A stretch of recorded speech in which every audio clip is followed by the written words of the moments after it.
Hey everyone, before we get into this video, I just wanted to put a quick disclaimer out there. I am half South Asian, so I do understand a lot of the cultural dynamics that come up in this storyline. I've noticed that on Reddit and other platforms, a lot of people don't really understand why Sumit does certain things. And I wanted to make these videos to help clear up some of the misconceptions and add cultural context where I can. I'm still new to this, so please bear with me and I hope you enjoy the video. So we start off episode 2 with Sumit's introduction, and honestly, I laughed.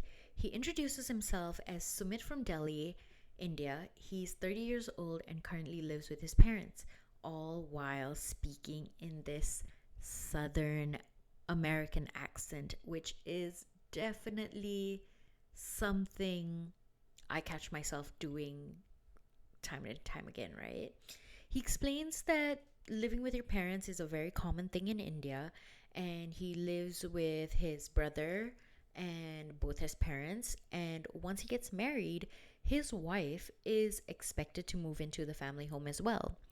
Sumit works at a call center and where he's required to speak this American accent.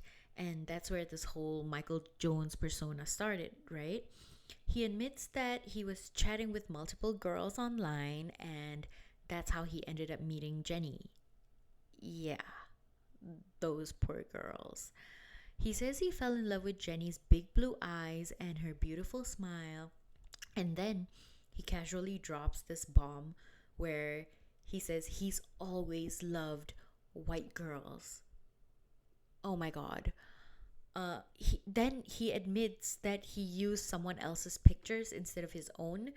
And once he realized that he had real feelings for Jenny, he came clean and told her he wasn't Michael Jones. He was, in fact, Sumit from India. He says he was terrified of how she would react, but when she told him he was cute and he was adorable, he couldn't believe it because no one had ever said that to him before. We then cut to a scene where Sumit is hanging out with his friends and announces that he's getting married to Jenny. His friends are shocked. One of them literally says, Jenny? That Jenny? Seriously? They ask how old she is, and when Sumit says she's double his age, everyone is visibly uncomfortable. They mention that Jenny had come to India once before, and after she left, Sumit never mentioned her again. So this news completely blindsides them. One friend expresses concern about how Jenny will adapt to Indian culture and life there. Sumit admits that he's never really thought about what would happen if she wanted to leave, and he gets emotional. His friends remind him that when she comes to India, she'll need him around 24/7. Now we're back with Jenny. She gets ready to go out with her friends so she could tell them that she's moving to India to be with Sumit. She explains that this isn't the first time they've met. She talks to him constantly on the phone. Apparently, they did long distance for about a year and a half before she told him she couldn't keep doing this without meeting in person. So, Sumit bought her a ticket to India. They met and they were actually supposed to get married during that visit, but his parents did not approve because of her age. Both of them were devastated.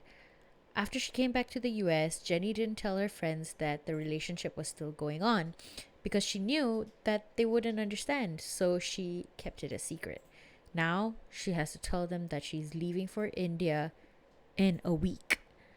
Her friends are not happy. They tell her it's unfair that she's leaving her kids and her grandkids behind and packing up her entire life to be with him. One of her friends in a confessional says that India is a third world country, that women will always be second to men there, and that Jenny is making a huge mistake. Back with the group, her friends repeatedly tell her that she is making a mistake. Some of them say she's crazy for going after a man half her age, and that if Sumit were their son, they wouldn't approve either. Jenny explains that Sumit's parents feel the same way, but they still want to be together. You can tell she genuinely does not understand why this is such a big issue. One friend bluntly asks why Sumit would choose Jenny, an older woman who cannot have children anymore, and implies that the only thing she has to offer is an American citizenship. Jenny insists that they're doing this because they love each other.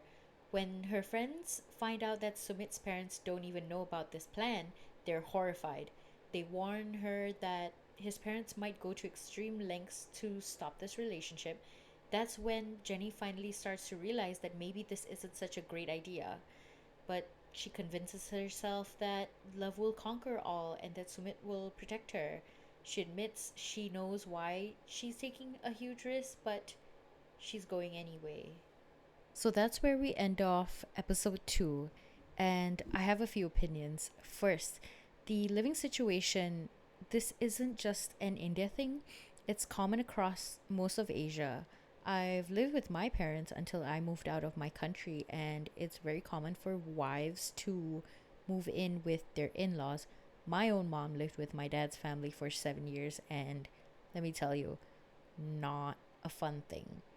Asian cultures are very patriarchal, and traditionally, the wife is expected to follow the husband and adapt to his family. Another thing is when Sumit says he prefers white women, that honestly did not surprise me at all. Colorism is a huge issue in South Asian culture, and unfortunately, it is likely tied to colonization. I've even had my own South Asian grandmother tell me to marry a white guy so I could have quote unquote beautiful children, which is an absolute disgusting thing to say, but it really shows how deep this mindset goes. As for Jenny's friends calling India a third world country, yes, India has its issues, but it's also a rapidly developing country, and it's not exactly how Western media portrays it. I think we saw that recently with the whole Tyla concert in Mumbai. Yeah. The age gap is also a massive taboo in Asian culture. The whole what will people say mentality is very strong, and that alone is enough for families to disapprove. Jenny may not understand this, but from a cultural standpoint, it makes a lot of sense why Sumit's parents are very against this. Finally, the comments about his family potentially making her disappear. Yes, extreme things do happen in India, but that felt like a huge leap, and I don't think they do this like I don't think they would do something like this to a foreigner, but it definitely is something to be cautious about. Anyway, that's my take on Jenny and Sumit in episode 2. If you liked this video, please like, share, and subscribe, and feel free to leave a comment with your thoughts. And I'll see you in the next one. Bye.